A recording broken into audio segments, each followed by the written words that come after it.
18.3!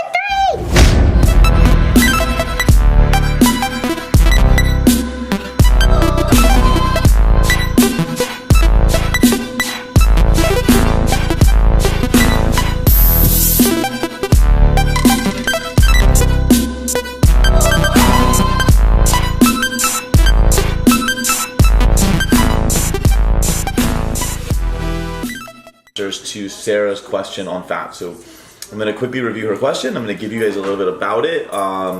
And then I actually have a client call between 7:30 and 8, and then at 8 we're going to watch the open announcement tonight. We will do just what we did last week. We'll do an open strategy piece for you guys so that you guys can all go pay it forward, especially based on the success of last week. So again, feel free to ask questions. It's not necessarily what I'm here for in terms of a Q&A, but always happy to answer questions if you guys have them. So Matthew's podcast, you'll hear me talk about how the Minnesota starvation study, which is kind of the gold standard in terms of reverse dieting, taking somebody that's metabolically adapted and creating that recovery, really doesn't take into account any hormonal repercussions of excessive exercise. It sounds like you're potentially working with a clientele that would fit that Minnesota starvation study type avatar, so that's great. You said that a great bit of detail is given for athletes and you're comfortable with that aspect. You just don't want to shortchange the average soccer mom and her fats because they are essential. So they are essential. First of all, fats are an essential nutrient. Proteins and fats are essential. We cannot live without them, meaning like carbohydrates being the non-essential nutrient. We do not need carbohydrates to live. We need proteins and fats in order to survive. So they must be present in our diet. What's 18.3? 18.3 is a CrossFit workout. Oh. So a lot of the people that Jason works with, it's a workout they've got to do. So Jason tells them what they're going to eat to do really well in the workout. There you go. Is Jason the boss of you guys? Yes. Jason's the boss. Is he like, don't do it? Exactly like that. like, don't do your health problems right now. Do I do my health problems? You don't want Coming out, like bar muscle ups are coming out, like I definitely can see that. But yeah, let's see what it is before we go all What do you think 18.3 will be? be like chest bar, and I'm like, oh yeah, 40 extra carbs, right? heavy But if weights. Heavy weights? Okay, so that's one thing. You got to guess two more things. Chest to bar. What? Chest to bar. So let's kind of see what it is here. And Chest to bar. make the changes. I Oh. You think it's going to be chest to bar? think that's the Yeah. best. That's a good guess. And Very then- logical.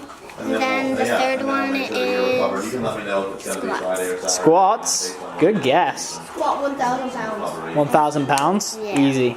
All day. Sound And good? what would you eat if you wanted to do well in that workout? Awesome. I would eat apples with peanut butter. Nice. You're crushing it. No vegetables. Apples with peanut butter. Favorite. They need carbs. They need what? Carbs. I mean, circle.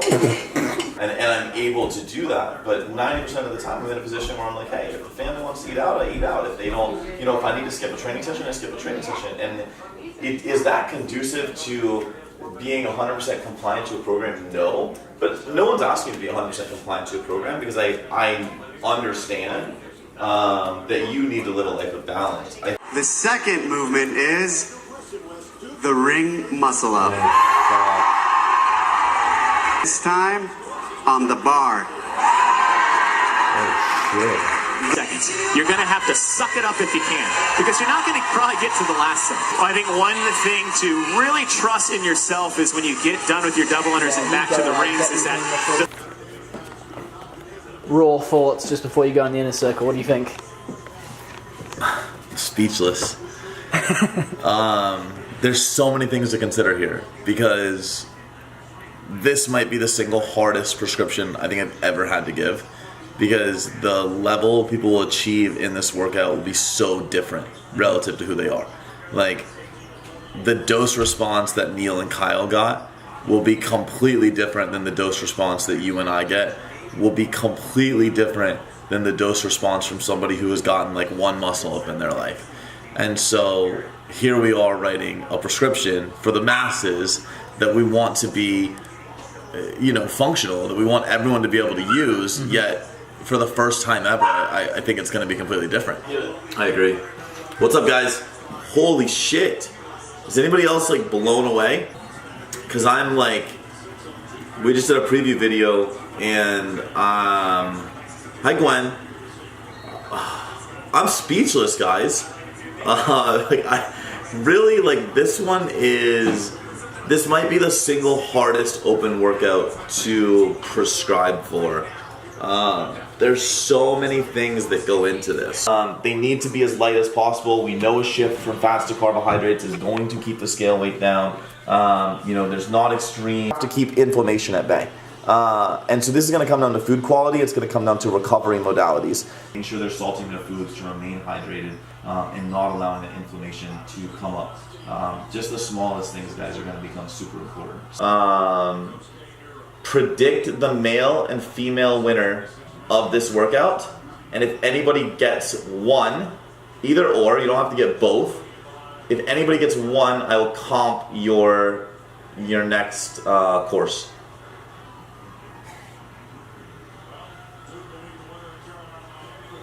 I'm trying to think who's really good at dubs. Who's really good at dubs? Travis Mayer. Female? I have no idea on female.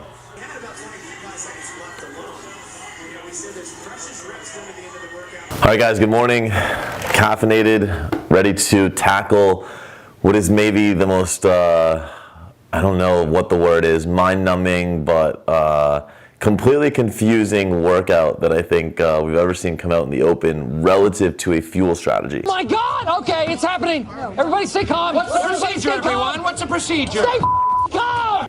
Now, on the surface, the workout's super simple. What is it? 3-4 different movements, 800 double unders. I'm shocked that Castro pulled 800 double unders into an open workout. I know we've seen high volume dubs before, but we've never seen anything like this.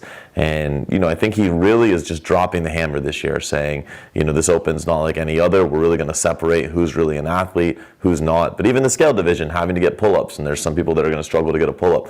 So he's definitely going for it this year, and we have to be prepared from a fuel standpoint to go in and to get it. So I've actually made a couple notes in the computer. There's so many pieces that I wanted to cover. And when it first came out last night, I immediately thought of the workout from an athlete perspective, and that's all well and good. And I think a lot of the gurus that are out there are going to talk about it athletically, but I realize so many of you watching this are on so many different levels.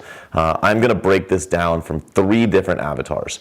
Avatar number 1 is going to be those of you guys that are higher level athletes, those of you that are looking to get to that regional level, maybe even games level. Avatar number 2 is going to be you're proficient in all the movements, you have no aspirations of getting to that regional level, but you do want to maximize your score. You're not going to get hung up on any of the movements specifically. You just don't have the capacity, the muscle endurance that a higher level athlete would. And then avatar number 3 is going to be those of you guys that are going to struggle on any of the movements. Maybe you don't have the stability for the overhead squat. Maybe you're going to get to the ring muscle ups and hope you get your first muscle up. Or maybe you're going to get to the bar muscle ups and hope you get your first muscle up. So let's consider those as we go through, and we'll make some notes. So the first thing we always hit on, guys, is the night before. Now, I do think this workout, because of the muscle endurance involved, the localized muscle endurance to the shoulders, does warrant extra carbohydrate the night before. However, it's not like last week's workout where it's super intensive.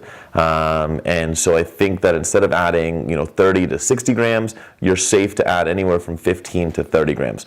Also, guys, let's remember we're in the 3rd week of the Open. There is a recovery debt. We talked about that in last week's blog. So even if you don't think you need the extra fuel, consider the fact that your nervous system is not super fresh, and that little bit of extra carbohydrate will give you the push that you need going into this workout. And that's for all 3 avatars, guys. However, this week I'm going to harp on something that I've probably never harped on in Opens before, which is when you're considering fueling up, I think you should be using the cleanest, most nutrient-dense sources available. Remember, this workout is localized largely to the shoulders. Of course, there's endurance and aerobic and anaerobic capacity that are going to come into play, but the muscle trauma is all going to be localized in the shoulder. The inflammation that comes from that is going to be severely pronounced. Guys, if you have any aspirations of repeating this workout, you absolutely need to be doing everything you can to minimize inflammation. Some of you guys that are going into the first workout that are going to struggle with the overhead squat, it's a position-based thing. The muscle up, maybe it's thoracic mobility like myself. Reducing inflammation is going to help you move better. Even if it's incrementally, it is going to help. As you can see, guys, my dogs are fired up. You can probably hear it. That's cool. They're excited for 18.3 as well. I apologize for the noise. But guys, fuel up, get some extra carbohydrates, use micronutrient dense sources, keep inflammation at bay. So if you've done a food sensitivity test and you know certain foods don't agree with you, avoid them. If you feel in any way that certain foods don't agree with you, avoid those. This is the week to prioritize food quality. We've never done it in open prep before. This is the week to do it. So going into it, the day of. So let's start with avatar number 3, and let's start with a morning workout. Guys, this is a great workout to do fasted. Obviously, with so many body weight movements like the ring muscle ups, bar muscle ups, being able to move through them quickly, not feeling weighed down, going to be very important. So if you're fasted, you're great. We added those carbs in the night before. You've got plenty of energy. You should be good to go. As you know, there is an endurance component to this. Being able to breathe first thing in the morning when you're fasted is obviously enhanced. So we're going to roll with that. I am recommending the majority of you guys, if you can do it early in the day, I definitely think so. You're going to be your lightest. You're going to breathe your best. So if you're fasted, I'm going to recommend, if you're avatar number 3, and remember, this is the higher level athlete, I'm going to recommend having a high molecular weight carb, about 25 to 50 grams of a cyclic dextrin with your BCAAs before you go to the gym. So about 20 to 30 minutes before your workout or before your warm-up, you're going to have your highly branched cyclic dextrin with your aminos, and then you're going to go in the gym, you're going to warm it up, you're going to get your energy systems ramped up, and you're going to go. Now, if you're avatar number 2, I'm going to suggest the exact same thing. Probably going to err on the low side of that. We're going to say 25 grams cyclic dextrin, your normal serving aminos, anywhere 5 to 10 grams, and then you're going to go in, you're going to hit your warm-up, and you're going to go. If you're avatar number 1, if you think you're going to get caught up on any of the movements, I would consider just going fasted. I don't think you're going to need any appreciable amount of extra fuel. This isn't truly a 14-minute workout for you. You're not going to get the same degree of muscle endurance or even aerobic capacity that, say, avatar 2 or 3 would. So just consider go in fasted, have your aminos like you normally would in a fasted state, and just go in, be ready, lots of movement, and give it your all. Try to get that first muscle up. Try to get that first bar muscle up. For those of you guys that are not doing it first thing in the morning, the recommendation this week is to keep your fats as low as possible throughout the day. And, I went back and forth on this. So we talked about inflammation earlier. Obviously, classically for a longevity-based prescription where we're talking about keeping inflammation at bay, we're actually talking about the reduction of carbohydrates. Unfortunately, in this workout, guys, the reduction of carbohydrates doesn't work. You have to have carbohydrate to fuel muscle endurance, right? Muscle contraction comes from carbohydrate, or prolonged muscle contraction, comes from carbohydrate. You have to have the carbs in. So instead of bringing your carbs down, we're going to bring the fats down to hedge on the body weight side. Everybody, when you pull your fats out immediately, even if you're eating a little bit of extra carbs, you feel a little bit lighter. Now, whether or not that's reflected on the scale doesn't matter. I'm not telling you to go get on the scale. In fact, I would encourage those of you with issues around your body weight not to get on the scale. But if you feel lighter, placebo tells you you're going to get on those rings, you're going to crush it, you're going to get that first muscle up, or you're going to get all 12 muscle ups unbroken, depending on which avatar you fit. So we're going to tell you to stay low fat throughout the day. Get in the majority of your carbohydrates prior to the training session. So even if that means we're going to go over for the day after the workout, completely fine. We want you fueled up, but we want you staying light. So low fat throughout the day, whether you're doing it midday, whether you're doing it in the evening. Keep those fats as low as possible. Get those proteins, carbohydrates in. You should be ready to rock and roll. Now, specific to the pre-workout itself, I'm going to recommend your final meal come about 2 hours out. I'm not going to want anything inside of that. Remember, we said we want you close to fasted. So if we can keep you at that 2 hour window, you should be golden. Protein, carbohydrate meal, no fat, no fiber, very easy digesting, foods that you're comfortable with, foods you've used in the pre-workout window before. And this goes for all 3 avatars, guys. No matter who you are, you want to go in feeling your best, feeling your lightest, feeling like you're ready to crush it. And so that's what we'll do pre-workout. I don't have any other specific notes there. Last week we broke it up into when you should time your fats relative to what time of day you're training. This week we're not necessarily having any fat, so I don't think we need to bring that up. Intra workout, guys, there's no intra workout protocol this week. If you've been doing your job, if you've been having enough protein, carbohydrate, and fat throughout the day, you're not going to be needing that immediate energy source. If you guys are doing it fasted, perhaps you're still sipping, but I don't think there's any break in this workout to even be sipping anything. So there's no intra workout nutrition. I actually think if you're doing intra-workout nutrition, it just shows that you've mismanaged everything else across the board. So guys, let's talk post-workout. This is super important. I think even if you're avatar number 1, guys, you're going to be adding carbohydrate post-workout. So remember, avatar number 3, that's our athlete. We are absolutely going to be adding a minimum of 1 extra scoop of cyclic dextrin, 25 grams extra cyclic dextrin there, probably up to 50 grams extra in this window. This is it's intensive on the shoulders. It's probably one of the few workouts you'll ever do that really targets one muscle group like this in CrossFit. Bodybuilders are used to that stimulus. CrossFitters maybe not. We definitely want to make sure we have that localized muscle recovery. But CNS-wise, guys, there is an impact here. It's not physically demanding, like picking up a heavy deadlift, like doing a heavy clean, but there's a lot of mental stress that's going to go in. Double unders are a skill-based movement. And remember, your nervous system is activated in skill-based movements as well. So then you're going to be looking at the rings, trying to get in that last muscle up, trying to get yourself back to that rope, freaking out.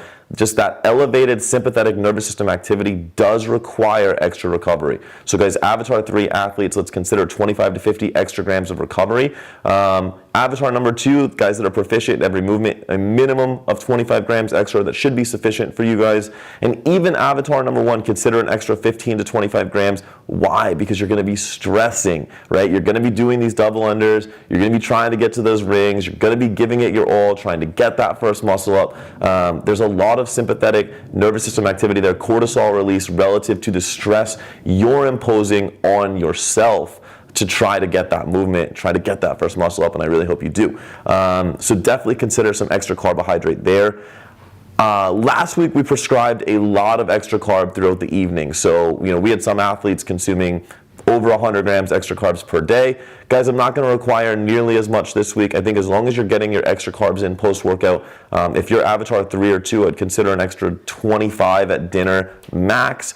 Not really thinking you're going to need anything, but let's go back to the opening statement. Let's make sure all of those foods are very high quality, micronutrient dense, and something that is going to keep inflammation at bay. If you have any desire to repeat this workout, I definitely need you keeping your inflammation down. So going home, loading up on that pizza, having that burger and fries. Whereas in weeks prior, I would say that's 100% okay. This week, not sure it's the best idea. I definitely think that you guys should be just getting in high quality sources. Suck it up for 1 week. I know it's the open. I know we use it as an excuse to have some cheat meals. Not this week, guys. Keep the inflammation down, but don't do it at the expense of getting in the extra fuel. Get those extra carbs in. And if you're somebody eating 600-700 grams, a little bit of sugar, not going to kill you. Just make sure you're not getting in all the sugars.